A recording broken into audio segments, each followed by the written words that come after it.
como que a gente consegue ter uma visão integral do ser humano Sim. dentro de cada especialidade? Então, na sua especialidade, por exemplo, você é nutrólogo também. Sou também. Que foi o que te defendeu, assim, dessa falta de visão sistêmica do ser humano na psiquiatria, né? Então, como que, na sua especialidade, que hoje você não é só psiquiatra, você é médico.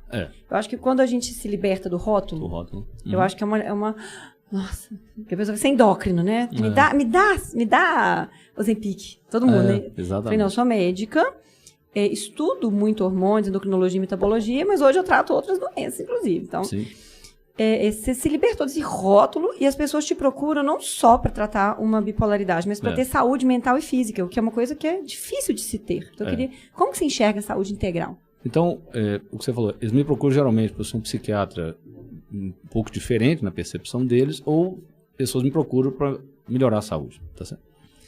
Eu vou fazer uma analogia que eles vão entender o que é uma visão integral. Imagina se eu ligar um aparelho de eletroencefalografia, uma polissonografia, na pessoa, e ela vai fazer um exame do sono. Como eu fiz esses dias. Aliás, eu pensei que colonoscopia fosse o pior exame. Polissonografia é muito pior. Então eu vou fazer a A colonoscopia é muito mais tranquila. A polissonografia você tem que dormir quase na mesma posição, cheio de fio. Então, olhando para a máquina, ele sabe exatamente a hora que eu estou sonhando, o meu sono REM. Mas ele não sabe o conteúdo do meu sonho, concorda? Então ele tem que me acordar para eu contar para ele, eu estou sonhando, E esse indivíduo, né, com o que é mensurado nele, o meu colesterol, o meu triglicérides, minha B12, minhas ondas eletroencefalográficas, e o que está passando dentro de mim, ele nunca está só, ele está inserido num coletivo. Perfeito. Então eu estou sonhando, mas assim, a minha cultura interfere na qualidade do meu sono. Por exemplo, eu brinco que uma mulher muçulmana, lá na Arábia, ela provavelmente sonha de burca. Talvez um sonho erótico, ela está sem burca, mas ela vai estar de burca. Ela vai estar de burca, geralmente. Né? É porque ela sempre está de burca. Né? Então isso é parte da cultura dela.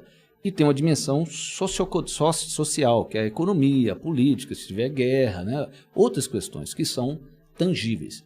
Então é como se eu tivesse uma realidade que eu posso medir, tocar, e uma realidade dentro que eu tenho que perguntar para a pessoa me contar como é que é. Então uma visão integral passa disso, pela biologia, pela psicologia, pela antropologia e pela sociologia. Então eu tenho uma visão dos contextos onde aquele ser está integrado. E aquele ser, ele é composto do físico, do emocional, do mental e do espiritual dele. Então quando você enxerga isso, é o que você falou. Você consegue ter uma ideia, eu costumo dizer, de onde está o gargalo do problema dele.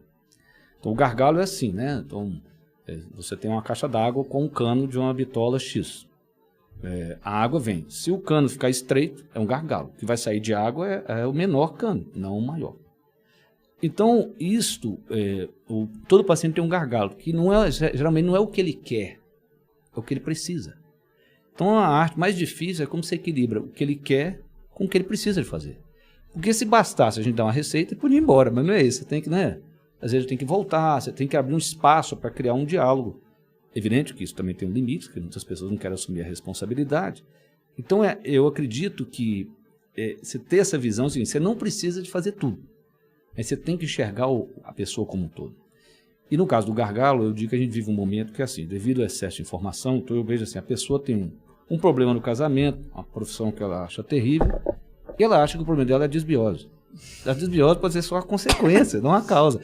Mas como é uma Inclusive, lógica... isso que ele está falando não é besteira não, tá, gente? O excesso de cortisol no corpo, o estresse emocional, aumenta e piora a desbiose. Isso. Só fazendo uma parêntese aqui, que não é uma piada, ele está falando sério. Sério, aliás, eu vi esse de um estudo que era assim, eles analisavam o bioma, submetiam o indivíduo a 12 sessões de psicoterapia cognitivo comportamental e o bioma mudava. Então, ou seja... Tem a ver. É isso. Os hormônios recirculam, circulação interhepática, liquigat, tem tudo a ver, tá, gente? Então é uma lógica circular, não é uma lógica linear, não é isso? Uma coisa interfere na outra. Agora, se a pessoa acha que só está em um lugar, e muitas vezes não é o gargalo, claro que o gargalo pode ser o intestino, mas nesse caso não é, ela fica procurando um lugar errado. Ou seja, ela está tornando objetivo, tangível, uma coisa que é de dentro dela. Entendeu? E eu, não sei se eu passo muito assim, a pessoa dosa serotonina. Fala, mas e se tiver, como é que você está? Porque o que interessa é como você está, porque não tem, a gente sabe assim que um percentual, já falaram de 30% a 40% das pessoas com epilepsia tem um eletro normal. Se uma doença tão, né, camarada, você vê a crise dele. Pessoas com hipotireoidismo com função tireoidiana normal no exame de sangue. Porque exatamente. o TSH, ele olha o T3 cerebral e não vê o que está acontecendo na periferia. Mesma coisa, o que mais tem. Exatamente. Tá cheio de gente com hipotireoidismo com TSH normal. E as pessoas não são tratadas, né? Exatamente. Você falou isso das pessoas estarem buscando, né? Eu me lembrei de duas coisas interessantes que eu acho que vale a pena mencionar. Eu trabalhei no SUS 8 anos, né? Também. E eu trabalhei na Chapada Diamantina, na zona rural, eu tinha 25 microáreas. Eu ia de Uno, porta-mala amarrado de cordas. Sim. Com a minha equipe, com vacina no colo e tal. E eu lembro que muitas vezes assim, eu ia conversar com a pessoa, atender a pessoa, então tem aquela questão cultural, cognitiva da pessoa, de entender o que você está tentando explicar, então eu tive que aprender a me comunicar. Eu já tinha residência de clínica, já plantou em CTI, me piquei e fui para Chapada. Fiquei lá 3 anos. Porque eu queria trabalhar no SUS, queria trabalhar com criança e queria que fosse uma região muito carente.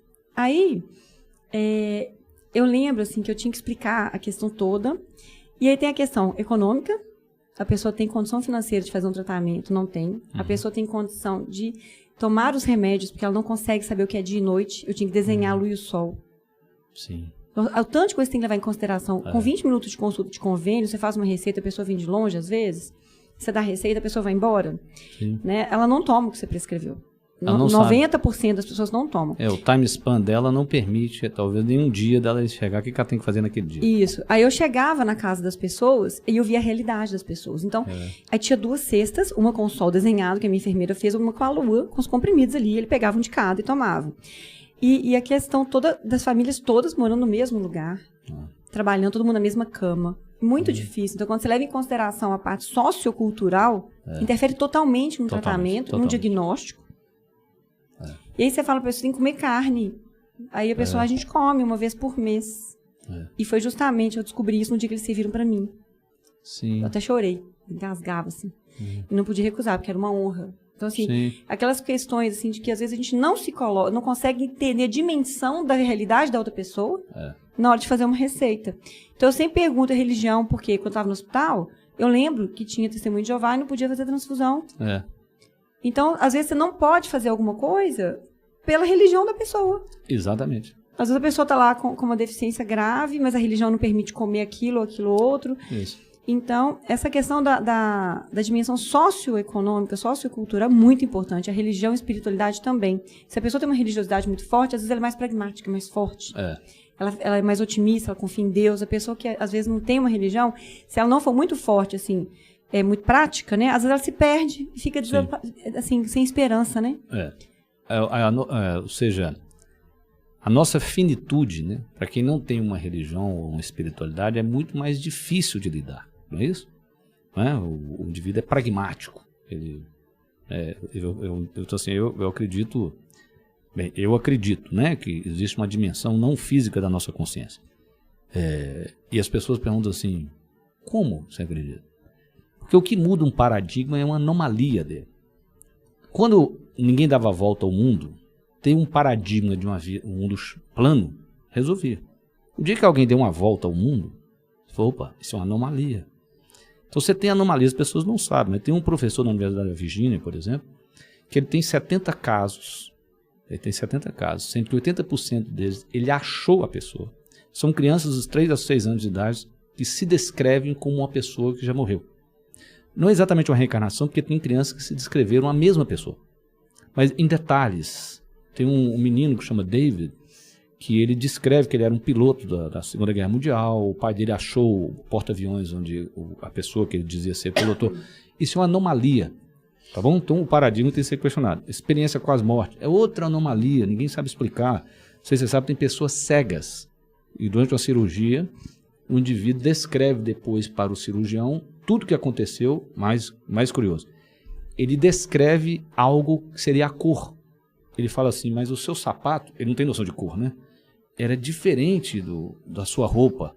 Porque ele não sabe escrever uma cor, que é vermelho. Porque ele é cego, nunca teve experiência de enxergar. Exatamente. Mas ele estava enxergando. Ele estava enxergando. É interessante demais. Então isso são anomalias, né? Então assim, o mistério é muito maior do que a certeza. Mas o que você falou, então a religião ela permite a pessoa ter lidar melhor com a nossa finitude do que quem não tem. Né? Tem um estudo com câncer, com pacientes oncológicos, essa questão da espiritualidade, ou não necessariamente espiritualidade, mas do pensamento positivo ou negativo. Sim. Metade achava que fazia planos, vou na formatura da minha neta, vou não sei o quê. A outra metade muito negativa. Então, eles dividiram essas pessoas. As pessoas que faziam planos, que falaram, não, vou... O que é isso? Não morrer disso aqui, não. Elas tinham uma mortalidade 30% menor. Sim. Aí, eu fiquei assim, então, existe essa questão do placebo no tratamento, ou da vontade, ou da força interior, ou do pensamento positivo, interferindo em hormônios, em sistema imunológico, que as pessoas não valorizam muito. Como que a gente consegue fazer isso numa consulta de 20 minutos de convênio? Você ter toda essa dimensão do ser humano que está na sua frente. Primeiro que o placebo existe, não tinha estudo do cego, né? Essa é a primeira coisa, né? Você falou muito bem. O difícil não é só numa consulta de 20 minutos. É como é que você desperta um placebo numa pessoa, né? Se a gente olhar para trás, os xamãs, a gente acha que os xamãs tinham assim 50 ervas que eles usavam. Eles tinham uns 2 ayahuascas, assim, uns negócios desses que ele dava pro cara, e punha o cara num transe. E ele provavelmente induzia a cura através de um outro mecanismo, que ele também acreditava. E a pessoa se curava muito mais pela intervenção de placebo que ele fazia do que pela erva que ele deu. Então eu acredito assim, o nosso desafio é como você desperta esse placebo em uma pessoa, pior ainda em 20 minutos, né?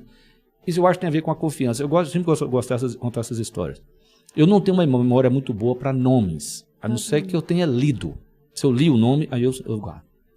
Então, quando eu trabalhei no SUS, igual você, eu trabalhei uns 8 anos no SUS também. Eu costumo dizer, todo médico tem que trabalhar no SUS, né, para ver a realidade, para ver a quantidade de pacientes. Né?